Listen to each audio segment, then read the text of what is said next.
అయ్యప్ప దీక్షలో కఠిన నియమాలు అంటారు. అసలు ఎలాంటి నియమాలు ఉంటాయి, అవి ఎలా పాటించాలి వాటిని?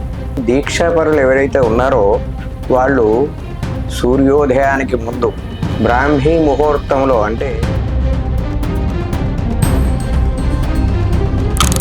ఈ నియమాల వెనక ఏదైనా సైంటిఫిక్ రీజన్స్ ఏమైనా ఉన్నాయా? అవునండి, చలికాలంలో చన్నీటి స్నానం చేయడం ద్వారా శరీరంలో ఉన్నటువంటి ఇప్పుడు మండల దీక్ష అంటారు. అసలు మండలం అంటే 41 రోజుల, 45 రోజుల, 48 రోజుల, 60 రోజుల? మండల దీక్ష అనేటువంటిది 48 మండల దీక్ష. అయితే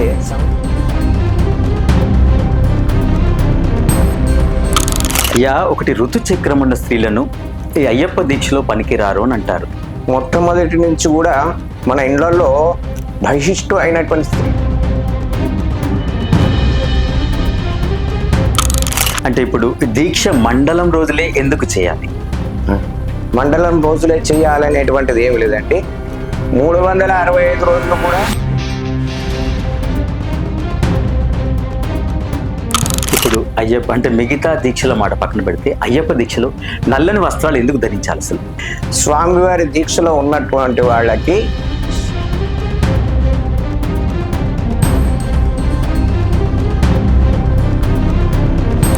ఇప్పుడు కొత్తగా అంటే గత కొన్ని సంవత్సరాలుగా మహాపాదం అని కూడా వచ్చింది. కరీంనగర్ నుండి శబరిమల వెళ్ళడం కావచ్చు. దీంట్లో ఏ యాత్ర శ్రేష్టమైన అసలు? మామూలుగా వనయాత్ర అనేటువంటి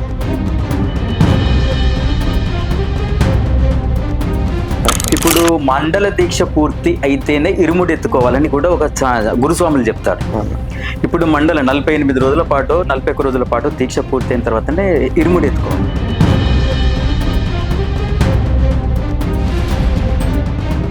అయితే దీక్షా కాలంలో ఏకభుక్తం అన్నది చేయాలని చెప్తారు. ఒక్కసారి తినాలంటారు. దీనికి ఏమైనా టైమింగ్ అన్నది కదా? దోషకాలం అనేటువంటి దానిలో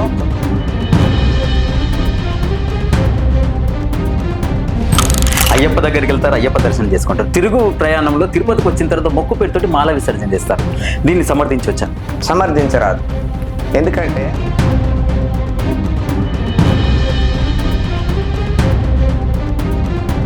ఇప్పుడు దీక్షలో నెంబరింగ్ అనే మీరు సమర్థిస్తారా? నేను 18 సార్లు వేసుకున్నాను, 20 సార్లు వేసుకున్నాను, 30 సార్లు వేసుకున్నాను. దీక్షలో ఏం చెప్పారంటే 1వ సంవత్సరం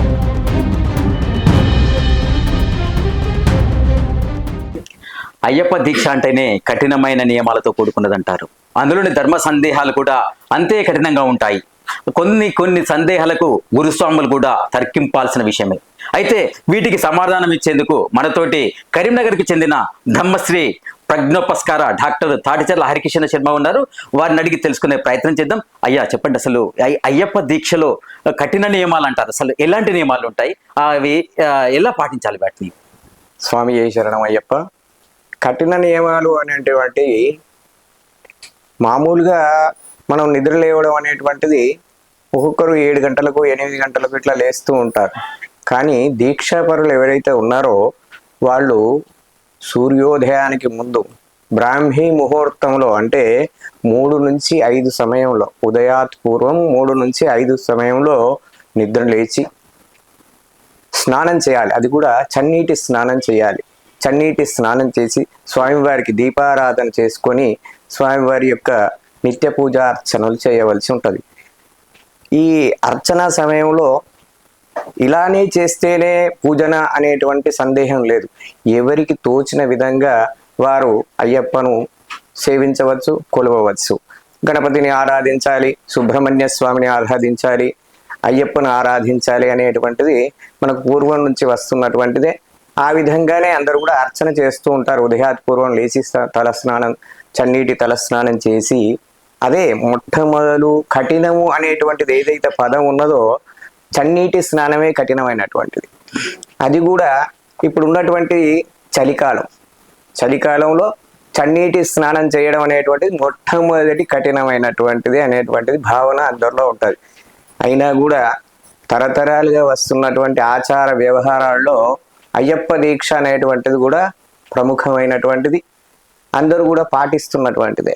ఇంకా కఠినమైనటువంటిది అనేటువంటిది ఏమిటిదంటే అల్లము, ఉల్లిగడ్డ, వెల్లిపాయ ఇలాంటివి నిత్యం మనం భుజించేటువంటి పదార్థాల్లో ఉంటాయి. దీక్షా సమయంలో ఇవి భుజించకూడదు. అదేవిధంగా ములక్కాడలు ఏవైతే క్రౌర్యాన్ని మనకు వ్యాపింపజేస్తాయో వాటిని తినకూడదు. అదేవిధంగా కింద కూర్చోవాలి, విస్తరి భోజనం చేయాలి. ఈ తిండిలో కొన్ని నియమాలు పాటించాల్సి ఉంటుంది. అదేవిధంగా రాత్రి పడుకునే ముందు ఏదైతే ఉన్నదో కింద చాప వేసుకొని, మామూలుగా పరుపుల మీద పడుకుంటూ ఉంటారు, భూశయనం అంటారు.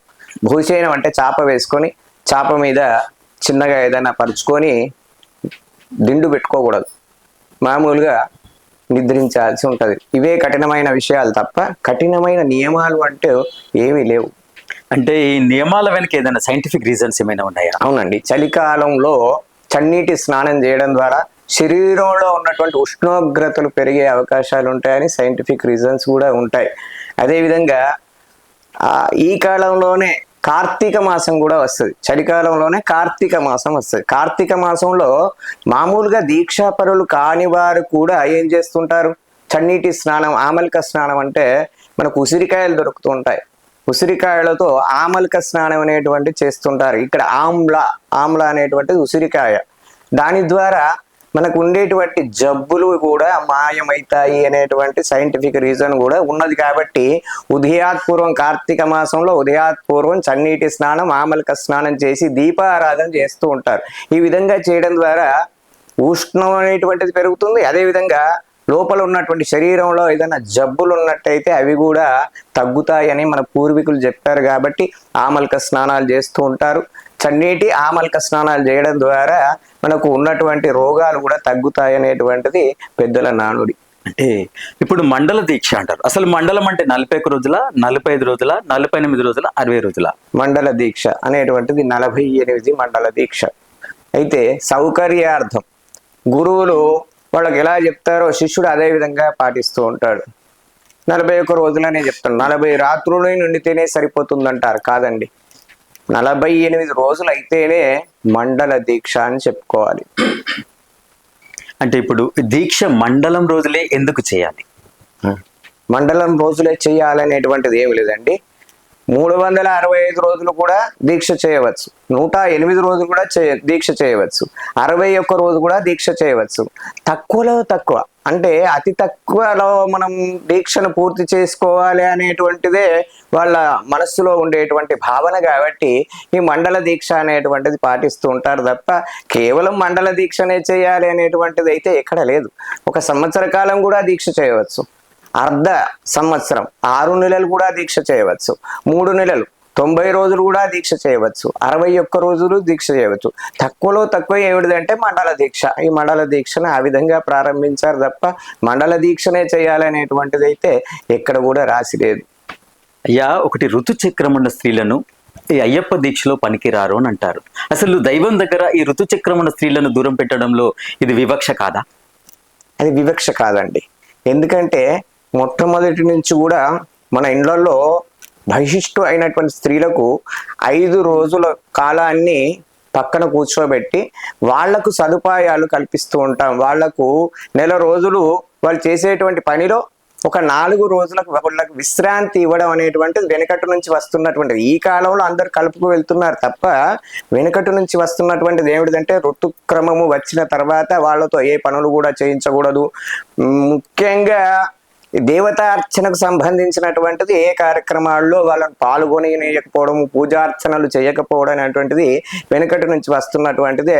దీనిలో మనం ఆలోచించదగ్గది అయితే ఏమీ లేదు. ఇంకొకటి ఏమిటిదంటే బ్రహ్మచారి అయినటువంటి స్వామి, అయ్యప్ప స్వామి బ్రహ్మచారి కాబట్టి బ్రహ్మచారికి వీళ్ళ యొక్క ఆడవాళ్ళ యొక్క ఋతుక్రమం ఉన్నప్పుడు తాకడం అనేటువంటిది పనికి రాదు అనేటువంటి శాస్త్ర ప్రమాణం ఉన్నది.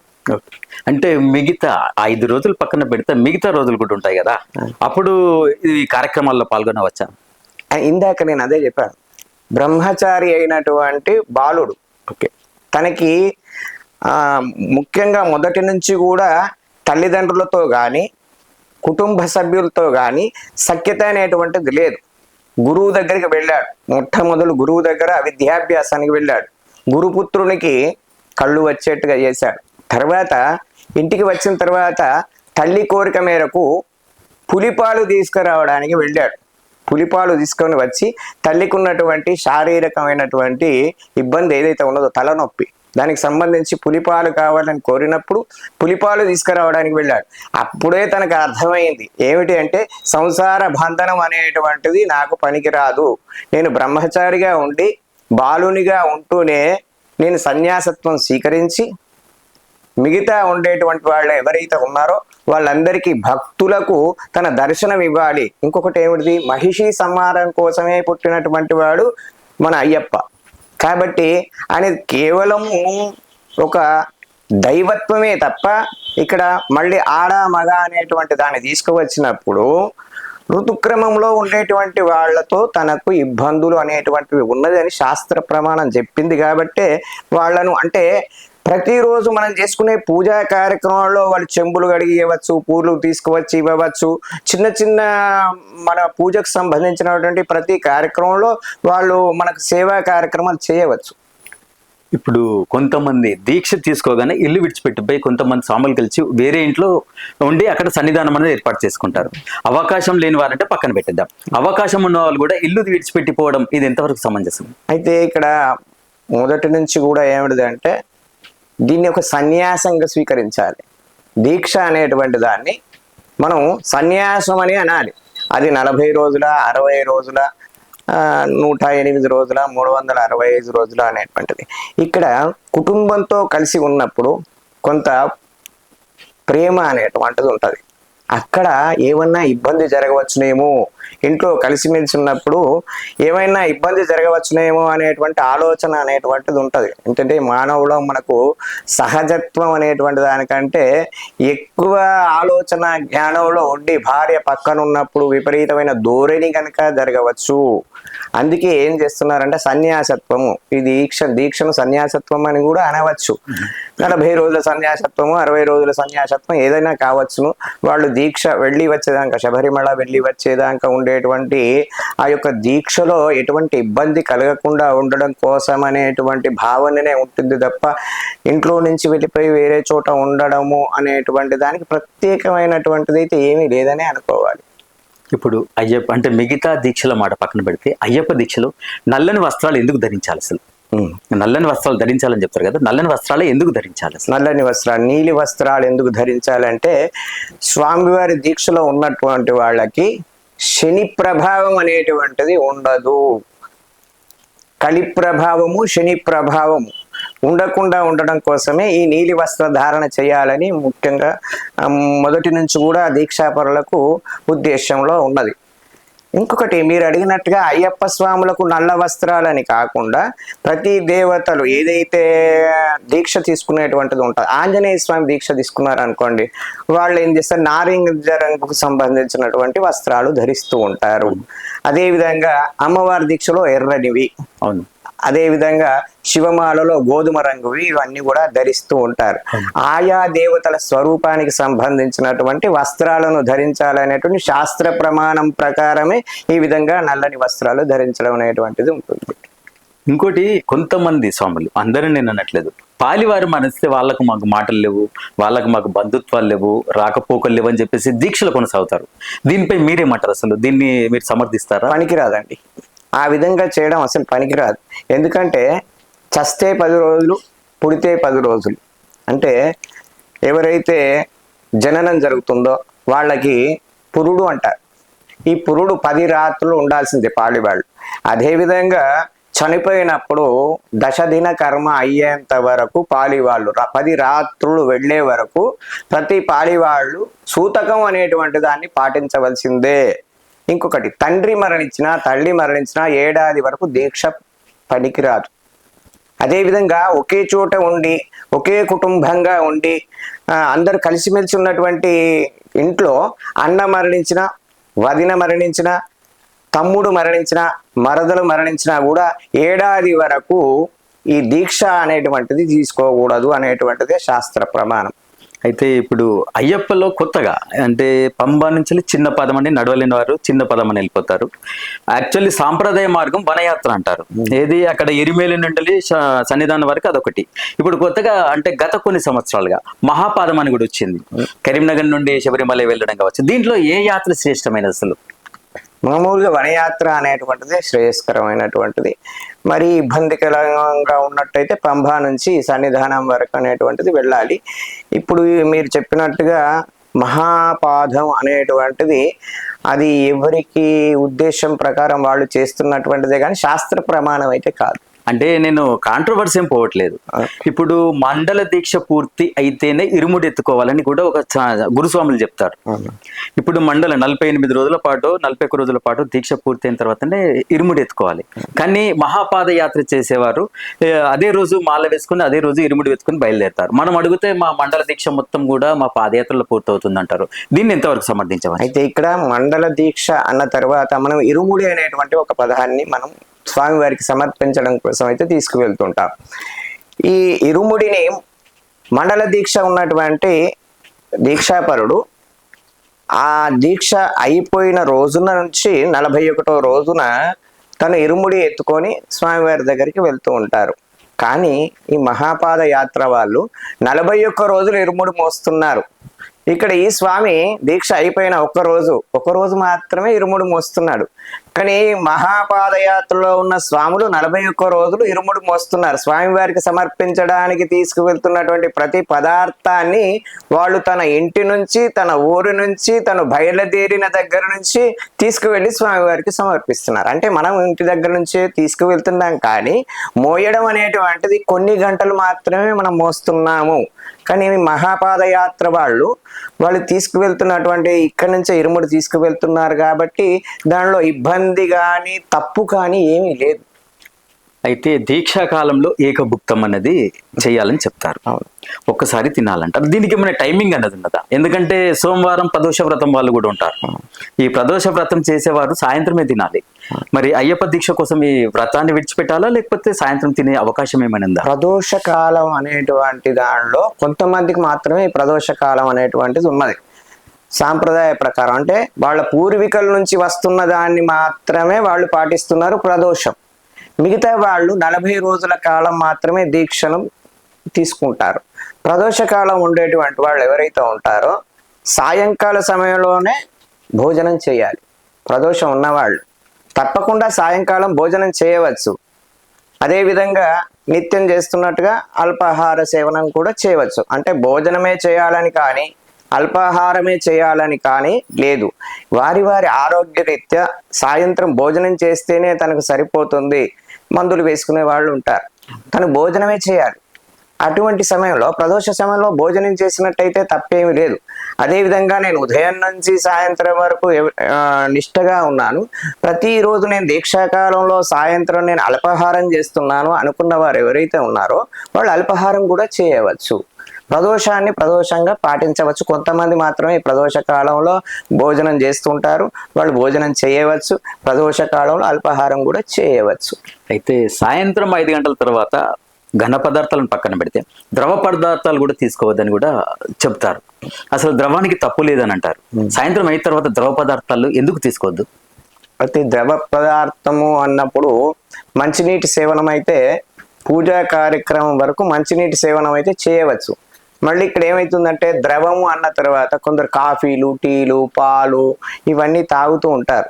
అయితే నియమం అనేటువంటి దాన్నే మనం ముఖ్యంగా తీసుకోవాలి.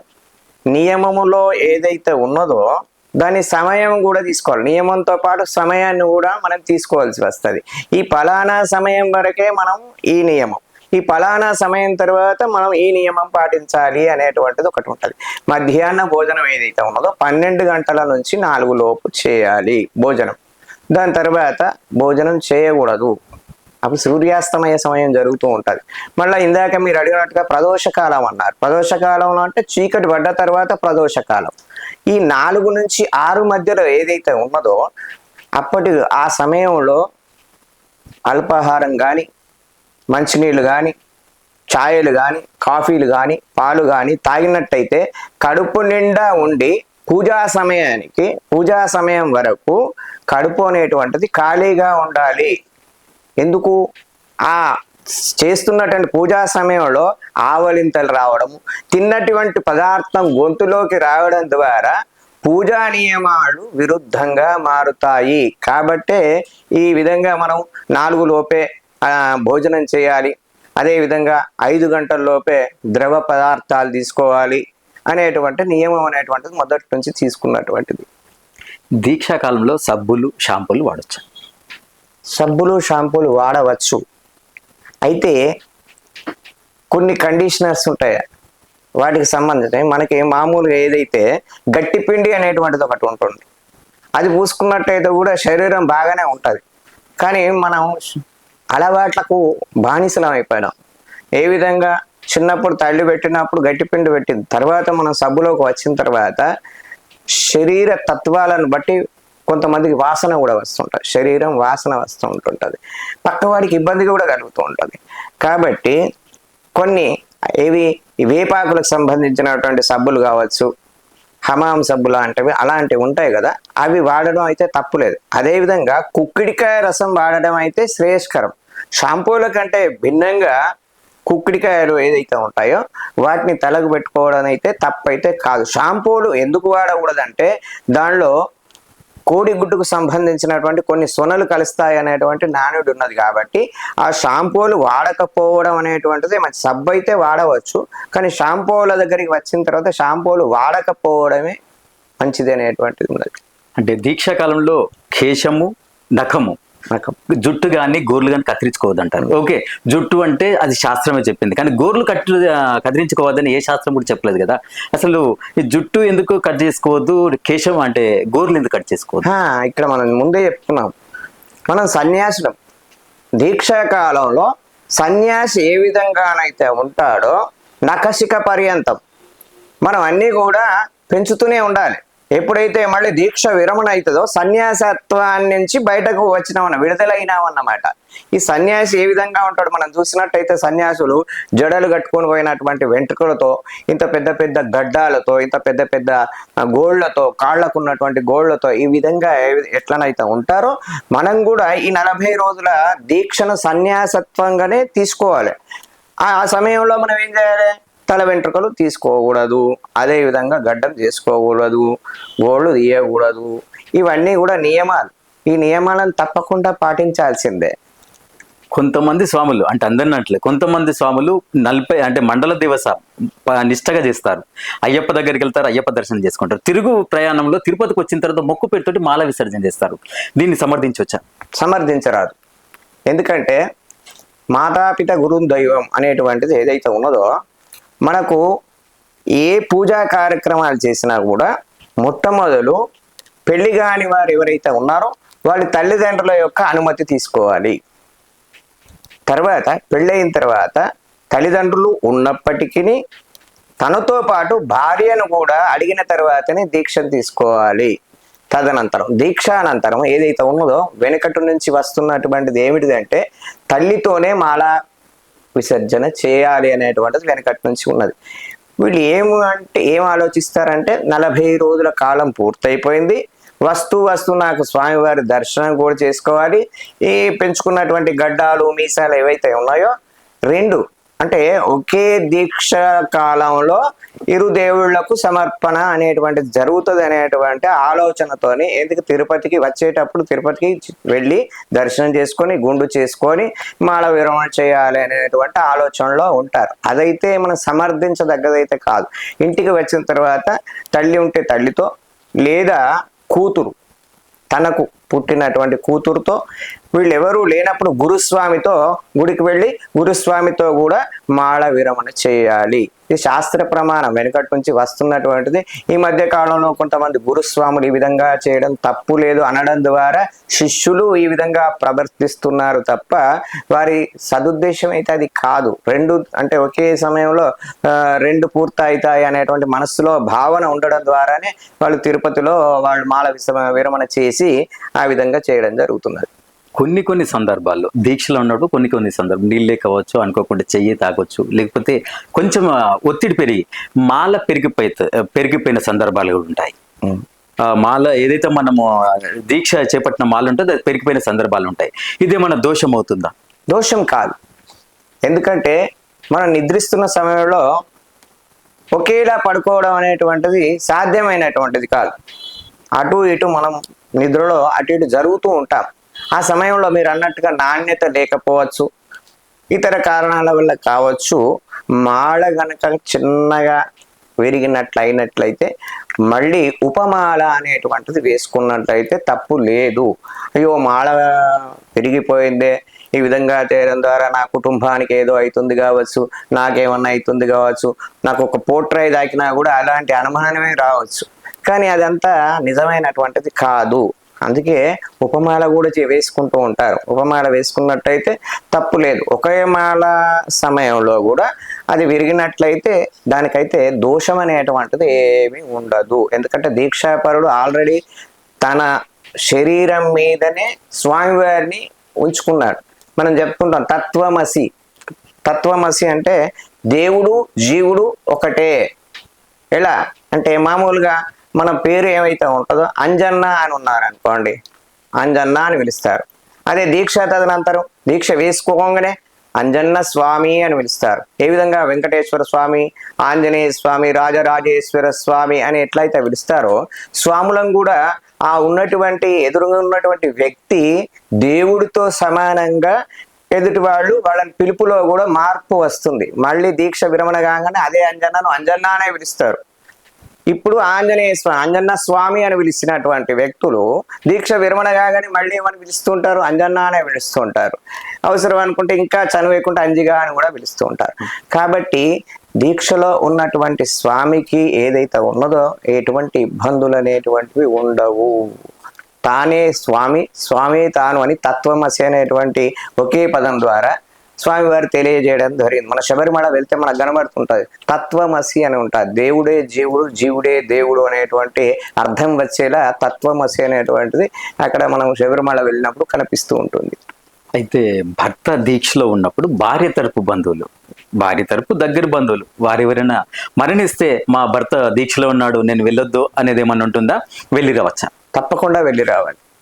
తప్పకుండా వెళ్ళి రావాల్సిందే. ఎందుకంటే రక్త సంబంధీకులు ఎవరైనా మరణించినట్లయితే భార్య వెళ్ళి వచ్చిన తర్వాత తల స్నానం చేసి ఇంట్లోకి రావచ్చు. వెళ్ళకూడదు అనేటువంటి ఎక్కడ శాస్త్ర ప్రమాణంలో ఎక్కడ కూడా లేదు. భార్య వెళ్ళవచ్చు, పిల్లలు వెళ్ళవచ్చు. దీక్షలో ఉన్నటువంటి ఆ స్వామి అట్లా కాదని మనం రోడ్డు మీద వెళ్తూ ఉంటాం. వెళ్తున్నప్పుడు ఎదురుగా మనకు ఒక శవం కనిపించినప్పుడు మనం ఏం చేస్తాం? దీక్ష విరమణ చేయం, కేవలం స్నానం చేస్తాం. స్నానం మాత్రమే చేస్తాం. ఎదురుగా శవం కనపడ్డప్పుడు మనం కేవలం స్నానం మాత్రమే చేస్తాం. వీళ్ళు వెళ్ళి దేనికి? శవాన్ని చూడడానికి కదా. శవాన్ని చూడడానికి వెళ్ళినప్పుడు వచ్చిన తర్వాత స్నానం చేసి మళ్ళీ ఇంట్లోకి రావచ్చు. ఆ విధంగా వెళ్ళకూడదు. నా భర్త దీక్షలో ఉన్నాడు, భర్తకే ఎదురుగా శవం వచ్చినప్పుడు తనే వచ్చి స్నానం చేస్తున్నాడు కదా. ఈమె వెళ్ళి శవాన్ని చూసి రావడం తప్పు అనేటువంటిది ఎక్కడ కూడా లేదు. తప్పకుండా వెళ్ళి రావాలి. వెళ్ళి రాకపోతే తప్పు. ఇప్పుడు 18వ సారి యాత్ర చేసే స్వాములు కొబ్బరి చెట్టు తీసుకెళ్తారు. అసలు కొబ్బరి చెట్టు ఎందుకు తీసుకెళ్ళాలి? అయితే ఈ స్వామిని ఏమంటున్నారంటే నారికేల స్వామి అని పిలుస్తూ ఉంటారు. 18 సంవత్సరాలు పూర్తయినటువంటి స్వామిని నారికేల స్వామి అని పిలుస్తారు. నారికేలం అంటే ఏమిటి? కొబ్బరి చెట్టు. ఈ కొబ్బరి చెట్టు అనేటువంటిది 2 విధాలుగా చెప్పుకోవాలి మనం. ఒకటి, ఈయనకు 18 సంవత్సరాలు పూర్తయిన సందర్భంగా ధర్మదండం అనేటువంటిది ఒకటి సమర్పిస్తూ ఉంటారు. భక్తులు కావచ్చు, శిష్యులు కావచ్చు, ఎవరైనా ధర్మదండం అనేటువంటిది కూడా ఇస్తూ ఉంటారు. అదేవిధంగా కొబ్బరి చెట్టును కూడా ఇస్తూ ఉంటారు. కొబ్బరి చెట్టు ఎంత స్వచ్ఛమైనటువంటిదో, కొబ్బరి చెట్టు మాత్రమే స్వచ్ఛమైనటువంటిది. ఎందుకంటే దానికి ఏ పెస్టిసైడ్స్ వేయకపోయినా కూడా దానిలో వచ్చేటువంటి నీరును మనం స్వీకరిస్తూ ఉంటాం. కొబ్బరికాయను దేవుడికి కొడుతూ ఉంటాం. ఇక్కడ ఈ నారికేల వృక్షం అనేటువంటిది ఈ స్వామికి సమర్పించడం జరుగుతుంది. ఈ స్వామి ఏం చేయాలంటే దేవాలయ ప్రాంగణంలో నాటాలి అనేటువంటిది ప్రమాణం. ఈ దేవాలయంలో నాటితే ఎవరైనా చూస్తారో చూడరో, నేను వచ్చేసరికి చెట్టు ఎండిపోతే నాకేమన్నా భయం అవుతుందో అనేటువంటి ఉద్దేశంతో ఉంటాడు ఈ స్వామి. అందుకే ఏం చేస్తాడు? చక్కగా నేను చూడనటువంటి ప్రదేశంలో అది ఉన్నా లేకపోయినా నాకేం ఇబ్బంది ఉండదు అనేటువంటి తలంపుతో ఈ నారికేళాన్ని పట్టుకొని పోయి శబరిమలలో నాటుతాడు. అక్కడ నాటితే మరి దానికి ఈయన ఎదురుంగ చెట్టు ఉంటే దానికి నీళ్లు పోయాల్సి ఉంటుంది. ఆ చెట్టు వృక్షం అయ్యేంత వరకు తను బాధ్యుడిగా ఉంటాడు. తనకు కనిపించని చోట ఆ వృక్షాన్ని నాటి వచ్చినట్టయితే తనకు సంబంధం లేకుండా ఉంటుంది. అయితే వెనుకటి నుంచి కూడా ఈ కొబ్బరి చెట్లను శబరిమలకైతే తీసుకువెళ్ళి అక్కడ నాటేవారు. మనం ఇప్పుడు నిర్ణయించుకున్నది ఏమిటంటే దేవాలయ ప్రాంగణంలో ఎక్కడికి దగ్గర, ఎవరి దగ్గరలో దేవాలయం ఉన్నట్లయితే ఆ దేవాలయ ప్రాంగణంలో నాటండి. అక్కడ తను వెళ్ళినప్పుడు అలా దానికి ట్రీ గార్డ్ ఏర్పాటు చేసి తను వెళ్ళినప్పుడు అలా కొద్దిగా నీళ్లు పోసి నా చెట్టు ఇది అనేటువంటి దాన్ని తను వెళ్ళినప్పుడు అలా తను సంరక్షణ చేసినట్టయితే తనకు ఎదురుగా ఉంటుంది. తను 18 సార్లు దీక్ష తీసుకున్నాననేటువంటి గుర్తుకు వస్తూ ఉంటుంది. ఇది నేను 18వసారి నాకు దీక్ష తీసుకున్నప్పుడు నేను ఈ చెట్టును నాటాను, ఇది 19వ సంవత్సరం, 1 సంవత్సరం ఈ చెట్టుకు గడిచింది, నాది 20వ సంవత్సరం, ఈ చెట్టుకు 2 సంవత్సరాలు గడిచినాయి అనేటువంటి ఆలోచన కూడా ఆ భక్తునికి, ఆ స్వామికి వస్తూ ఉంటుంది. తీసుకువెళ్ళాలి అనేటువంటిది వెనకటి కాలంలో ఉండే. ఇప్పుడు నేను చెప్తున్నది ఏమిటంటే వాళ్ళ సందర్శనలలో, అంటే వాళ్ళు వెళ్ళే సందర్శన దేవాలయంలో ఈ చెట్టును నాటినట్టయితే బాగుంటుంది అనేటువంటిది నా ఉద్దేశం. అయితే ఇప్పుడు కొత్తగా అంటే దీక్ష తీసుకున్న వ్యక్తి వాళ్ళ భవన నిర్మాణం పూర్తయింది, గృహం ఇంకా అంటే గృహప్రవేశం కాలేదు, ఆ ఇంట్లో పీఠం పెట్టుకోవచ్చా? తప్పకుండా పెట్టుకోవాలి. ఎందుకంటే మన మంత్రంలోనే ఏమొస్తుందంటే, మనం ఒక కిరాయి ఇంట్లో ఉన్నప్పుడు మమ నివాస గృహే అనేటువంటి మంత్రం వస్తుంది. ఏదైతే తన సొంత ఇల్లు అనేటువంటిది స్వగృహే అనేటువంటి పదం వస్తుంది. ఇళ్ళకు పోయినా పోకపోయినా కూడా అది తన ఇల్లు. ఎవరిదయ్యా అంటే పలానా వాళ్ళ ఇల్లు అని ఎప్పుడైతే చెప్తున్నారో అప్పుడు తన గృహంలో పీఠం పెట్టుకొని స్వామివారిని నిలుపుకొని మండల దీక్ష పూర్తి చేసుకోవచ్చు. దానిలో భజనలు చేసుకోవచ్చు, భోజనాలు పెట్టుకోవచ్చు. దీనికి తప్పు లేదు. అయ్యో నువ్వు పాలు పొంగించుకోలేదు కదా, నువ్వు గృహప్రవేశం చేయలేదు కదా, ఇవన్నీ కూడా మనం కొత్త ఇంటికి వెళ్ళినప్పుడు బంధువర్గాన్ని తీసుకువెళ్ళి 10 మందికి చెయ్యి కడిగించాలనే ఉద్దేశంతోనే గృహప్రవేశం అనేటువంటిది ఉన్నది. అదేవిధంగా పాలు పొంగించుకున్న తర్వాత కూడా మనం స్వామివారిని నిలుపుకోవచ్చు. గృహ నిర్మాణం పూర్తయినట్టయితే మనకు ముహూర్తాలు సమయానికి లేకపోయినా కూడా కొద్ది రోజుల తర్వాత ముహూర్తాలున్నాయి, అప్పుడు మనం స్వయంగా మన దేవుడిని మన ఇంట్లో పెట్టుకొని ఆ నిత్య దీప ఆరాధన చేసుకొని దీక్షాకాలం పూర్తి చేసుకోవచ్చు. దీనిలో తప్పే లేదు. ఇక్కడ అంటే తల్లిదండ్రులు అంటే ప్రత్యక్ష దేవాలు అంటారు. కొంతమంది స్వాములు తల్లిదండ్రులతో పాదాభివందనాలు చేసుకుంటారు. దీన్ని సమర్థించవచ్చా? సమర్థించరాదు. ఎందుకంటే ఇందాక మనం చెప్పుకున్నట్టు మొట్టమొదలు ఏ పూజా కార్యక్రమాలు చేసినా కూడా తల్లిదండ్రుల యొక్క ఆశీర్వచనం తీసుకున్న తర్వాతనే మనం పూజా కార్యక్రమాలు కానీ దీక్షా కార్యక్రమాలు కానీ ప్రారంభించాలి. అటువంటిది ఇంకొకటి ఏంటంటే, మనం పెద్దలకు కాళ్ళు తాకితేనే, మామూలు రోజులల్లో చిన్న కాలు తాకింది మీరు దండం పెట్టండి అని చెప్పేసి మన సంస్కృతి ప్రకారం మనం చెప్తూ ఉంటాం. కానీ దీక్షలో ఉన్నంత మాత్రాన తిన వయస్సు అయితే పెరగదు. దీక్ష కాలంలో తను స్వామి అయినంత మాత్రాన కన్న తల్లిదండ్రులతో కాళ్ళు మొక్కించుకోవడం అనేటువంటిది పనికిరాదు. తను మాత్రం దీక్షలో ఉన్నా కూడా తల్లిదండ్రులకు పాదాభివందనం చేయవచ్చు. దీక్షాపరుడు తప్పకుండా తల్లిదండ్రుల కాళ్ళు మొక్కాల్సిందే. కానీ తల్లిదండ్రులతో కాళ్ళు మొక్కించుకోవడం ద్వారా పుణ్యఫలం కంటే పాప ఫలమే ఎక్కువ వస్తుంది. ఇది పనికిరాదు. ఇప్పుడు దీక్షలో నెంబరింగ్ అనే మీరు సమర్థిస్తారా? నేను 18 సార్లు వేసుకున్నాను, 20 సార్లు వేసుకున్నాను, 30 సార్లు వేసుకున్నాను, 40 సార్లు దీక్ష తీసుకున్నాను అని కొంతమంది గొప్ప చెప్పుకుంటారు. దీన్ని మీరు స్వాగతిస్తారా? మీరు ఏమంటారు దీన్ని? అసలు నేనైతే స్వాగతించను. ఎందుకంటే దీక్షలో ఏం చెప్పారంటే 1వ సంవత్సరం కన్యస్వామి నుంచి మొదలుకొని 18వ సంవత్సరాల నారికేళ స్వామి వరకు వచ్చే వరకు కూడా ఒక్కొక్క సంవత్సరం నువ్వు ఒక్కొక్క వ్యసనాన్ని కానీ ఒక గుణాన్ని కానీ వదిలిపెట్టు అని చెప్తున్నారు. ఆ విధంగా వదిలిపెట్టిన వాళ్ళే గురుస్వాములుగా ఉన్నట్లయితే శిష్యునికి కూడా మంచి మంచి బోధన చేసేటువంటి అవకాశాలు ఉంటాయి.